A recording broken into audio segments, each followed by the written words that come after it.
بیرون ملک سے کسی کے بزرگ نے، والد نے یا کسی کے بیٹے نے آنا ہو تو وہ 2 ماہ قبل ہی آنکھیں فرش راہ کیے ہوتے ہیں اور گن گن کے دن گزار رہے ہوتے ہیں، اور جو ہی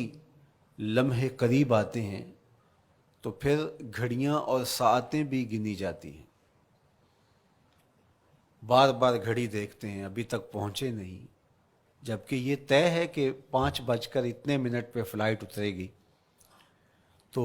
مطلب اس کا یہ ہے کہ جب سینے میں کسی کا انتظار رکھا ہوا ہو تو ان کے لیے پھر سارے کام مؤخر کر کے ان کے استقبال کیے جاتے ہیں۔ یہ مہینہ اللہ کی رحمتوں کا موسم بہار ہے، چھم چھم رحمتیں برستی ہیں،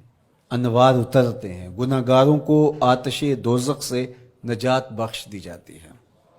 تو اس کا استقبال کرنا، اس کے لیے انتظار کرنا، گن گن کے دن گزارنا، لمحے اور ساعتیں بسر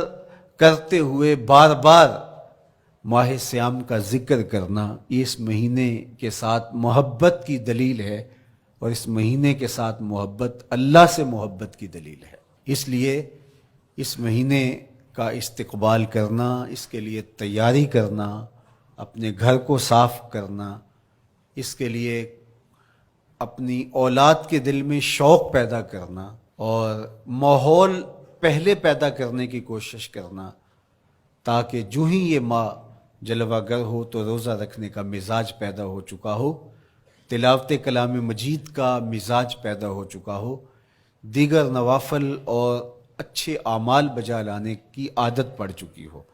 تو شعبان میں ہی اس کی تیاری ہوتی ہے تاکہ رمضان المبارک آتے ہی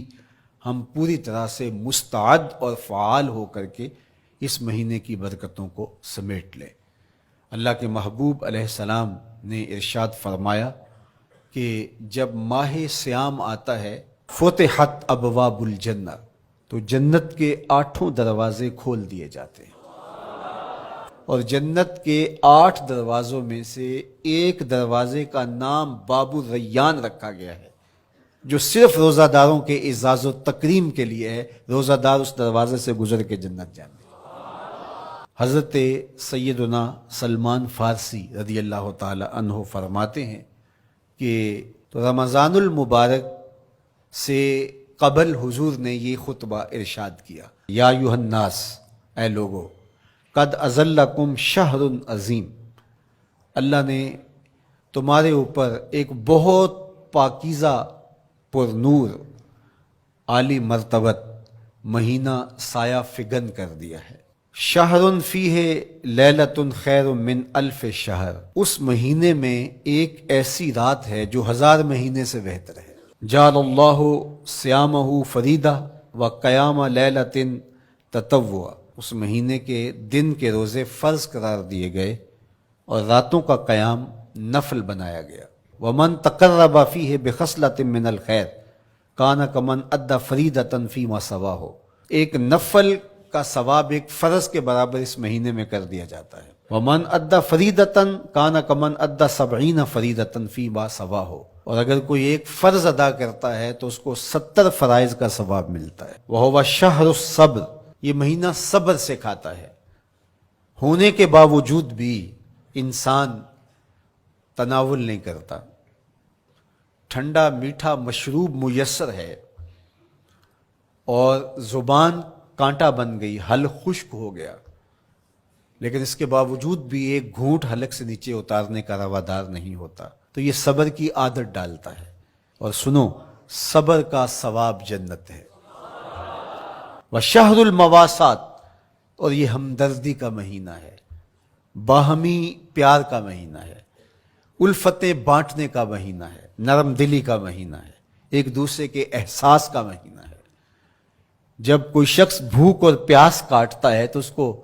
پھر محسوس ہوتا ہے، بالخصوص امراء، کہ بھوک کیا بلا ہوتی ہے، اور جو نان شبینہ کو ترستے ہیں اور جنہیں کھانا میسر نہیں آتا ان کی زندگیاں کتنی تلخ ہوتی ہیں۔ تو بھوک اور پیاس احساس پیدا کرتی ہے، وشہر یزاد فیہ رزق المومن، اور یہ ایسا مبارک مہینہ ہے جس میں مومن کا رزق بڑھا دیا جاتا ہے، غرباء تک بھی اللہ کی نعمتیں وہ پہنچتی ہیں جو عام دنوں میں ان کو میسر نہیں ہوتی، اور امراء بھی نعمتوں کا لطف لیتے ہیں، اس لیے کہ بھوک کاٹنے کے بعد جب ان کو نعمت میسر آتی ہے تو پھر انہیں احساس ہوتا ہے۔ وَمَنْ فَطَّرَ فِيهِ صَائِمًا كَانَ مَغْفِرَةً لِذُنُوبِهِ، جس نے روزہ دار کا روزہ افطار کروایا، یہ افطاری گناہوں کی مغفرت اور آتش دوزخ سے گردن کی آزادی کا مجدہ جاں فضا بن جائے گا۔ وَقَانَ لَهُ مِثْلُ أَجْرِهِ مِنْ غَيْرِ أَنْ يَنْقُصَ مِنْ أَجْرِهِ شَيْءٌ، اور روزہ افطار کروانے والے کو روزہ رکھنے والے جتنا اجر ہی دیا جائے گا، لیکن روزہ رکھنے والے کے اجر میں بھی کوئی کمی نہیں واقع ہوگی۔ تو صحابہ کا تو دل تڑپنے لگا کہ یہ کتنی بڑی بات ہے۔ انہوں نے کہا اے اللہ کے پیارے رسول صلی اللہ علیہ وسلم، ہم میں سے تو ہر بندہ یہ طاقت نہیں رکھتا کہ روزہ دار کو روزہ افطار کروا دے، تو یہ تو پھر اہل زر ہی یہ سعادت حاصل کر پاتے ہیں۔ حضور نے ارشاد فرمایا یؤتی اللہ ھذا الثواب، یہ ثواب اللہ اسے شخص کو بھی عطا کرے گا۔ من فطر صائما علی مزقۃ لبن او تمرۃ او شربۃ من ماء، جس نے کسی کا روزہ ایک گھونٹ دودھ سے کھلوا دیا یا ایک کھجور سے کھلوا دیا یا پانی کے ایک گھونٹ سے اس کا روزہ افطار کروا دیا۔ ومن اشبع صائما، اور جس نے صحیح اہتمام کے ساتھ روزے دار کو اچھا کھانا کھلایا، اچھی پرتکلف افطاری دی، سقاہ اللہ من الحوض شربتا لا یظمأ حتی یدخل الجنہ، اس کو حوض کوثر سے ایسا جام ملے گا 50,000 سال کے دن میں اس کو دوبارہ پیاس نہیں لگے گی، یہاں تک کہ جنت میں چلا جائے گا۔ فرمایا وَهُوَ شَهْرٌ أَوَّلُهُ رَحْمَةٌ، یہ وہ مہینہ ہے جس کے پہلے 10 دن رحمت ہیں، اور اس کا درمیانی عشرہ اوسطہ وہ مغفرت ہے، وآخرہ عتق من النار،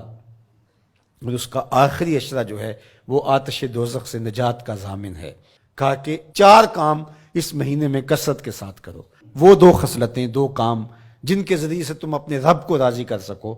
فشہادۃ اللہ الہ الا اللہ، وہ گواہی دینا ہے لا الہ الا اللہ، وتستغفرونہ، اور تم کثرت سے استغفار کرو، اللہ سے بخشش مانگو، اللہ سے جنت طلب کرو اور دوزخ سے پناہ مانگو۔ تو یہ کام جو تمہاری ضرورت ہے تم اس مہینے میں کثرت کے ساتھ کرو۔